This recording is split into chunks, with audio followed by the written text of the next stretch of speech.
Você sabe o que são Echo Questions? Se você não sabe, vai aprender agora.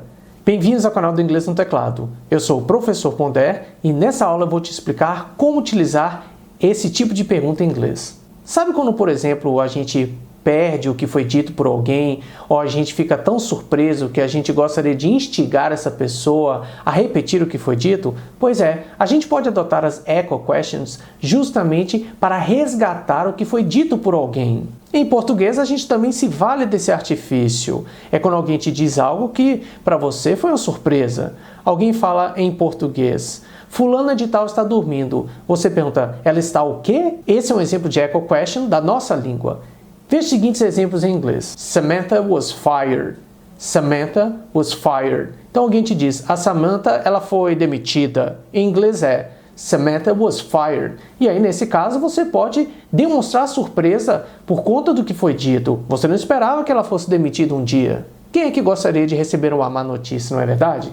Você pode perguntar: Samantha was fired?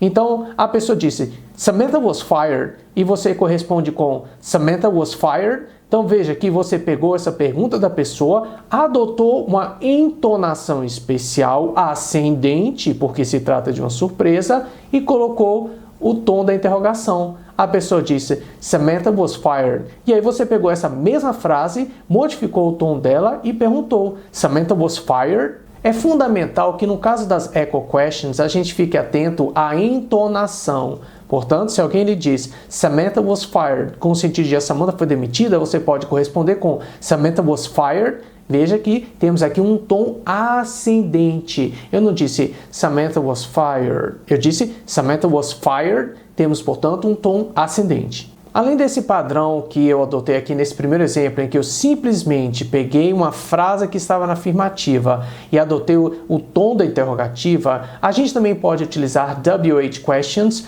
nesse tipo de pergunta. Por exemplo, eu afirmo que a minha mãe irá chegar às 7h30. Veja uma Echo question correspondente.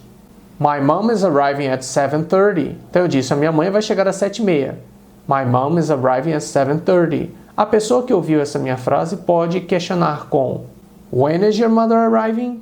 When is your mother arriving? Então o que ela fez aqui foi contrair when, que é uma WH question, com o verbo to be is, formando whens. Whens. When is your mother arriving? Eu disse para um amigo, por exemplo, My mother is arriving at 7:30. A minha mãe está chegando às 7h30. E a pessoa correspondeu com When is your mother arriving? When is your mother arriving? Soou como When is your mother arriving? Eu posso dizer para um amigo que eu paguei 100 pratas, $100 por um livro. E aí ele fica surpreso por conta do preço. Eu digo assim em inglês: I paid $100 for the book.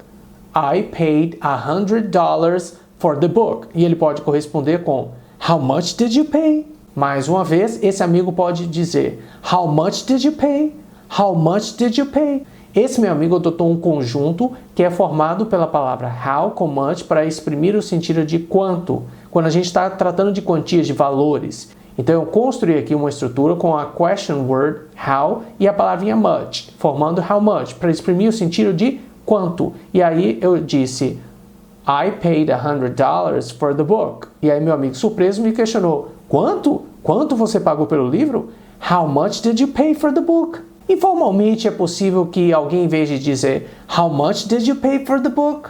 Alguém possa dizer algo como You paid how much?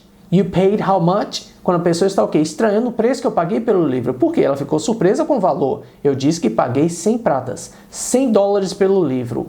I paid, eu paguei $100 for the book. E a pessoa questionou com You paid how much? A gente também pode utilizar a question word what ou a construção do what justamente para perguntar sobre algo que já foi dito. Por quê? Porque estamos surpresos. Então veja os seguintes exemplos. Você chega à casa de uma amiga porque vocês combinaram determinado horário. Olha, ela disse, vem aqui na minha casa por volta das 8 horas da noite e daí a gente sai daqui e vai para um show. Ou vai para um determinado restaurante. E aí você passa na casa dessa sua amiga e o pai dela diz que ela está tirando a soneca. Ele diz o seguinte, I think Mary is taking a nap. Mais uma vez, I think, eu acho. I think o quê? I think Mary is taking a nap. o que significa algo como eu acho que a Mary está tirando um cochilo. Então o pai da Mary diz I think Mary is taking a nap e você reage com she's doing what? Ela está fazendo o quê? Ou simplesmente diga em inglês she's what? She is what? Com o sentido de ela está o quê? She's what? Bom, então essa foi uma rápida explicação sobre como utilizar echo questions em inglês. Veja que a palavra echo remete justamente à ideia de quê? De um efeito reflexivo. Alguém diz algo e você rebate, perguntando novamente ou questionando o que foi dito. Então, como de costume, vamos fazer aqui um rápido exercício porque eu quero ter certeza que você realmente compreendeu essa minha explicação. Eu vou falar aqui uma frase e quero que você deixe aqui na seção de comentários uma echo question correspondente para a minha frase. Tente! É muito importante a gente praticar inglês em todas as suas formas, na forma oral, quanto à escrita, quanto ao nosso listening. Então, vamos errar agora. Por mais que você fique na dúvida, não tenha certeza se está correta a sua resposta, deixe ela aqui embaixo e vamos praticar inglês de verdade. O exemplo é o seguinte. Eu vou dizer que eu não passei no exame de rua. Pois é, eu quero tirar a carteira, mas não passei. Eu fui reprovado no exame de rua. A minha frase é a seguinte. I failed my driving test. I failed my driving test. I failed o quê? My driving test. O meu exame de rua. I failed my driving test. E eu quero agora, então, que você coloque aqui a echo question correspondente para essa minha frase. Monte a echo question que você acha que está correta. Não fique buscando aqui a resposta dos demais internautas, das demais pessoas que estão participando do exercício. Coloque aqui o que você acha que poderia ser perguntado em inglês. Eu quero ver sua resposta, hein? Thank you for watching, and I'll see you next class. Bye!